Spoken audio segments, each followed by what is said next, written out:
All right, welcome back to the Blood Angels Commander channel. Today I'm joined by Kenny, who's my opponent in Game 4 on the GT that we were just recently ran, the Plastic Crackheads GT. So we had a great game, actually, so I wanted to invite Kenny on the channel. We're going to talk a little bit about our game. And I was going to say, I've got this cheesy thumbnail here that shows me winning, but it was friggin' close until you actually helped me win the game. So welcome, Kenny. How you doing? Yeah, not bad, mate. Not bad. Thank you very much.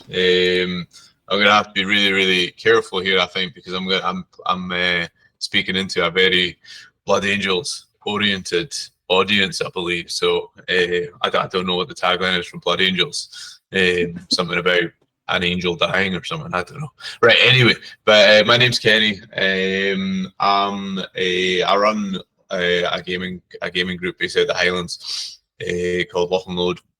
Been playing 40k for a while. We're quite a competitive kind of group. Quite a few solid players in there. So we do a lot of tournaments up and down the country. And yeah, bumped into John. I've known about John for a while. Because I've been back up north for three years at this point. So I've seen you about in various GTs in Elgin. For various organisers, but we had never crossed paths until a few weeks ago. Yeah, we never crossed paths until the morning in the car park. Like I was walking in we both parked our cars, and I'm walking into the venue, and the bit of a razzing started in the car park, and I was already pretty nervous because I was like, Chaos Knights, man, I don't know how I'm going to deal with this. So it was a good bit of banter, and yeah, so my list is basically going to be nerfed completely, actually. If you saw the releases like last night, Death Company are losing all their power fists, and that might be all that's changing that we know for so far anyway. But Death Company squads with crap loads of power fists. So yeah, why don't we jump in and talk a little bit about what you were running, because I was pretty scared when I looked at it the night before, I must admit. So it's... I've been running Chaos Knights for about a year, just over a year. And when I started, I was running 5 of the big ones. There was a Desecrator, a few Rampagers. But after the first event with them and just getting absolutely pummeled, I was adamant I was going to make the 5 big ones work. And event after event, I got beaten down from going 5 big ones and no little ones to 4 big ones and 3 littles to 3 big and then 7, and until I got battered down to what is like War Dog spam. But I can't, even to this point, bring myself to go the full, just running 6 brigands, 6 carnivores, and just run, because I coming into War Dog spam is a feel badsy matchup for most people anyway. I think things like the Executioner are underrated. So anyway, I've got the 3 Stalkers in there because, like I say, I wasn't wanting to run all the Brigands. And those Stalkers, they give you a Melta. It's not quite as good as the Brigands. A wee bit sticky on there. You come into the 4 Brigands, they are what Brigands are. They've got Gatling cannons that'll deal with infantry. And Demon Breath Meltas that work in every single game except against you, where across 3 turns, 4 of the buggers did about 2 wounds on a Predator between whiffing and you rolling 6s to save. So the Brigands were a total squib. The Executioners, I think, they've got some play. People don't tend to bring them too often, but I mean, I find that for an army that wants to charge forward, having a couple of big 100mm bases that have got huge long range auto cannons that can kind of sit at the back with the lack of using any demon allies as well. So you've got no screening, none of that stuff going on. And every now and then your opponent will roll a 1 or a 2 in their save and a few damage goes through. And then you've got 4 carnivores and they just hurl themselves forward. But again, in our game, it didn't quite work out secondary wise. So they didn't get to do their carnivore thing until turn 4 or 5. This game is actually, the whole game is on stream, and you can actually watch it back. So when I was doing this, right, I actually went back through our stream, and obviously that's where these screenshots come from. But like, for next year, we'll try and get some clip-on microphones or something. So, and I was actually thinking when I was taking these photos afterwards, I was like, I could have had that other camera closer to the table for a more top-down view to get a better perspective. I guess it was just the first time we'd ever streamed at a tournament, so I was actually using a microphone stand and a mobile phone attached to it to video the game. But I could have easily had a better camera angle. So that's the goal for next year. Hopefully, you can come back next year. And I think this was the only game you lost, right? You went 4-1. Yeah. Who did you play in your final game then? Gav. You beat Votan as well. Okay, nice. That Votan list was nasty. It's piloted by Gav though, so yeah. I think if I remember correctly, neither of us wanted to go first. I never want to go first with this list. As War Dogs always want to go second. Even if you get to take out one or two, because you can never hide them all. It's never possible to hide them all, but you can offer ones up as kind of like bait. Even if you lose one or two, your opponent has to start peeking out onto objectives. They have to come forward a wee bit. And because they're so fast and you can move through terrain with a couple of them, especially on our deployment here, really that extra little bit, 12-inch movement, moving through terrain, getting charges of 14 inches on the carnivore, getting that charge, slingshotting round, you can be in people's face in your first turn. If you go first as Chaos Knights, though, you really struggle because you face that horrible thing of you're a really aggressive army and you're probably not picking much of anything up turn one. You've got to put stuff out onto the open. They're only T10. So it's not great. Going second is definitely better. I was going to say, so I think you moved everything forward. I think you managed to get some pop shots on the impulsor back there, but I think I had pretty much everything else hidden. And you're right, yeah, you probably... And what did you have in reserve? Two carnivores? Two carnivores in reserve.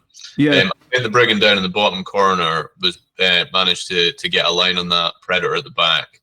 But as he did for the next two turns, he just did not do any damage. I was going to say, I felt really lucky at a few points in this game. I think there was one point where you got my Ballistus Dreadnought in melee with a Reaper chain. With the carnivore, the slaughter. Yeah. And you did no damage. Ballistus Dreadnought punched you back for like 1 or 2 damage. I was like, what's going on in this game? So, turn one, I played this as I played a lot of games, and I was very cagey in that, like, I just moved Outriders at the back onto an objective, and I think I went aggressive on your far knight that you're about to pick up in the screenshot. The scouts actually killed that. And do you know what? I was thinking as well after this game, Kenny, there were so many times in this game when you play knights, what sometimes happens is, like, you get to the end of the game and they have like six war dogs all with 1 or 2 wounds, and you think, if all of those war dogs died, I probably won this game, but unfortunately I left them all on really low wounds. And I think there was 2 or 3 times in this game where it was literally the last save killed the knight, and that happened in turn 1, and I think that happened with the Sangre Guard as well. I think that happened like one more time with the Death Company where it was the last save, and it was like 3 times, one more save, and that was like a completely different game. The Sangard one is one. So I always get in trouble from guys. I was getting in trouble with the guys on the way home for being too nice, and I shouldn't be offering, math or advice or anything. That Sangard one, you were so convinced that this Sangard were going to go into that carnivore and take him down, and I was just thinking, you know what? I don't think it's. I think you should spend the CP on the Lance strat. Oh no, it was bad. And then you did, and then it got the carnivore to the wind, and I was just like, why didn't I shut up? I was going to say, there's a fine line. I think I gave you my best sportsman vote for what it's worth, actually. So, I mean, there's that, right? Like, and I've been at events before where, like, you're not going to win, so you be nice. But yeah, you helped me out a little bit with that one. So I think in turn 1, all I did was kill that one. I can't remember what type of knight it was. A brigand, I think. I think it was a brigand with the scouts.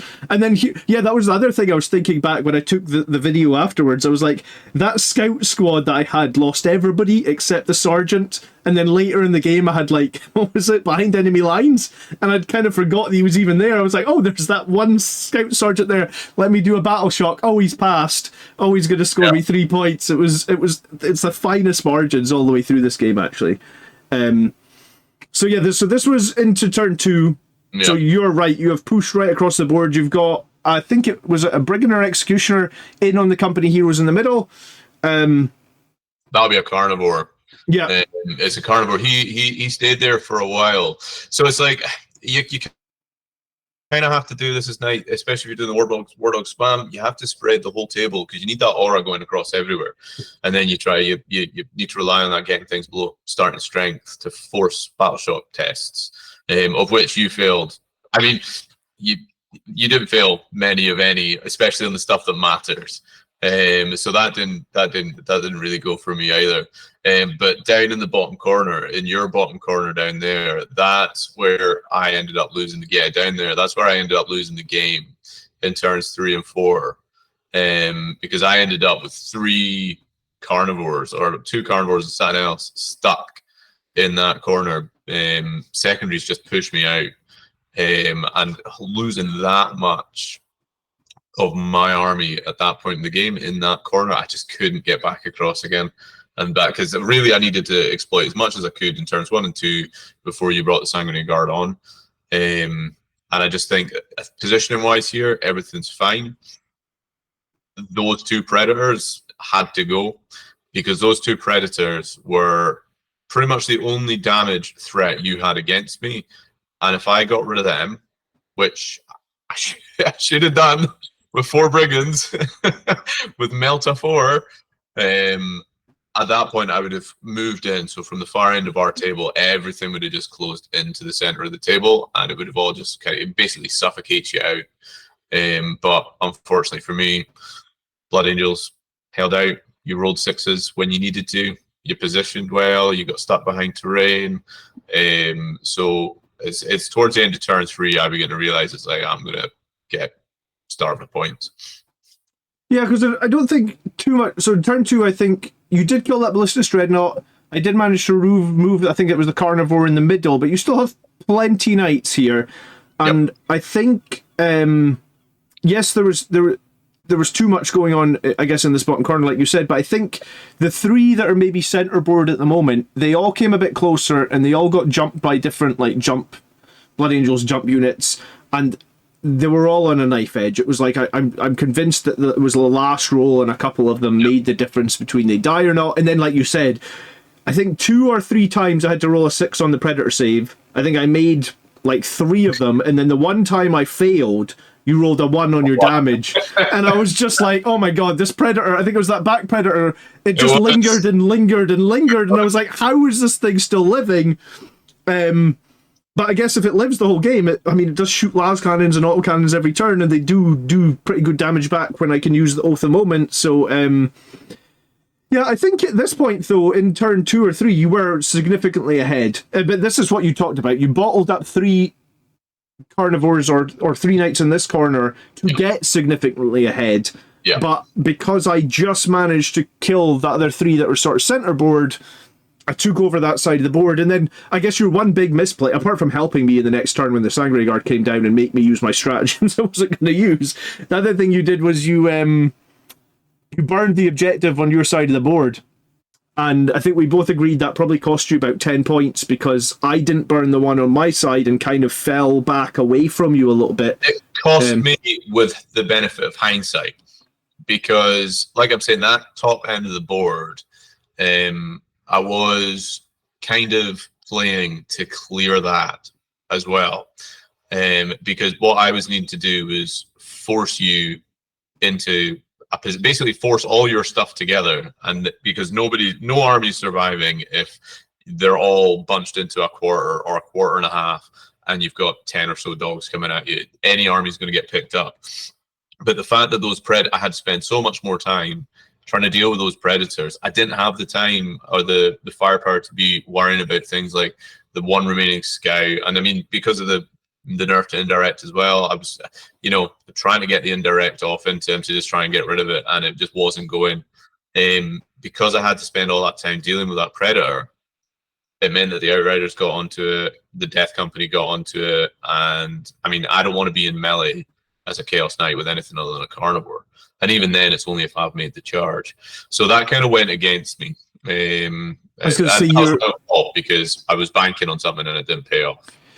Yeah, your indirect fire in turn 1 was tragically bad as well. I think you put up like all 30 knights went into the same squad of scouts, and I think you killed one, or maybe you just took like a wound off one scout. It was unbelievable how bad the indirect fire was. Yeah, and this was turn 3 when so my Sangre Guard had landed from rapid ingress. They had jumped into the middle to take out this knight. The middle at this point, the game, you were still winning the game probably by 10 or 15 points at this point. And this was the play where if you could see the Sangre Guard, I'd multi-charged, which was, in hindsight was probably a bad idea. I'd multi-charged both knights because I wanted to get rid of both of them, and I only had like a couple of jump intercessors left on this bottom knight. Yep. And my plan was to not use, I felt like I had enough damage on both squads to not use my stratagem Red Rampage, and I was humming and hawing, and we were on the clock. Because I remember at the end of the game, I only had 3 minutes left. Because at one point we were like chatting, I was like, "Kenny, come on, roll your saves. I've only got 3 minutes left." No, but we had heaps of time. I stopped paying attention to the clock by that point. You had like good like 20 minutes ahead of me, but yeah, I was humming and hawing here, and you were like, "I'll just use the stratagem. You've got CP, you'll be fine." And I was like, "Okay, I'll use it." And that middle knight literally died on the very last hit. And I mean, because you're OC8 and you've got like a Slaughter Claw or whatever, I'm gonna lose multiple Sangre Guard to it, and possibly you can test the middle. And I think the final score was only like 15 points. So like one objective swing is literally like a 10-point swing, and then this game is on a knife edge. Yeah. So and then obviously your knight would have survived. You would have been able to attack again and all that sort of good stuff. So yeah, you definitely helped me out there. And in my last video I made about beating Gav's Votan in the final turn. At the start of the final turn, when Gav pulled his secondaries, I realised that he couldn't score no prisoners. But in my head, I sort of said to myself, well, he'll command re-roll that, or whatever. What's the one? New orders. He'll new orders that. But then, like, he didn't new orders it, even though we both agreed, like, Gav, you can't. There's no way you can score no prisoners here. And like in my brain, I was like, should I probably tell him that he can new orders that? And I was like, this game's like a 2-point game. I'm just gonna be quiet, I guess. So yeah, it's just like that kind of thing. And like in turn 4, you'd forgotten to take. I can't remember what you'd forgotten to take down, and you're like, "Can I take him down?" I was like, "Yeah, of course you can. It's fine." Like it's winning's fun. Winning's fine. But I don't care about it as much. I've won before. I don't feel that need to prove. Much like you were kind of saying in that video you did immediately after. Like I think once you've won a few of these, I'd much rather enjoy the game. And the opponent goes away feeling like they've had a good game, as long as you make them sweat a little bit. Oh yeah, no, but feeling like they've had a good game, I think that's far more important. And I'd rather win that way, like because the stupid little errors like that. I mean, some people will argue. I mean, when you're getting to the games like 4 or 5 or 6, 7, 8 in an event, you probably shouldn't, because you shouldn't be helping your opponent. I don't want to win. I wouldn't have wanted to win this game and go on and win it, and then there'd be a caveat underneath saying the only reason I got that was because you had forgotten 2 phases too late to bring something on, and that would have felt horrible. Yeah, no, you're right, and the way I sort of see it is I've been in tournaments before when I've played, and yeah, people game 4 or 5 can easily forget something that's significant, but they can forget it. And I guess the way I always see it is like treat others like you want to be treated yourself, right? Like, I've been at the top table of an event before where I forgot to I just flat out forgot to charge. It was friggin' obvious the Terminators were doing nothing else there. They needed to charge. Why would they stand there? And Blood Angels, why would they not charge? With all the Terminator power fists. But I forgot it and I couldn't do it. And I just feel like if it was if my opponent had moved a unit of Terminators like 2 inches away with all the power fists and forgot to charge, and they said, "Oh, I'm really sorry, I forgot to charge," I would be like, "Yeah, I expected you were going to charge that. That's fine." I guess once those couple of knights in the middle got rid of or sort of disappeared, it just meant that I think they've got another overhead shot. You were able to actually still come back in and contest the middle again, but I guess these 2 were kind of safe, and that the Sangre Guard were able to fall back, and I still had quite a lot of stuff over here. And I think the one deep strike squad that had come down here hadn't lost anyone, so they weren't having to take battle shock. So They were very safe from your Chaos Knights. I forget the name of that aura. The aura. Yeah.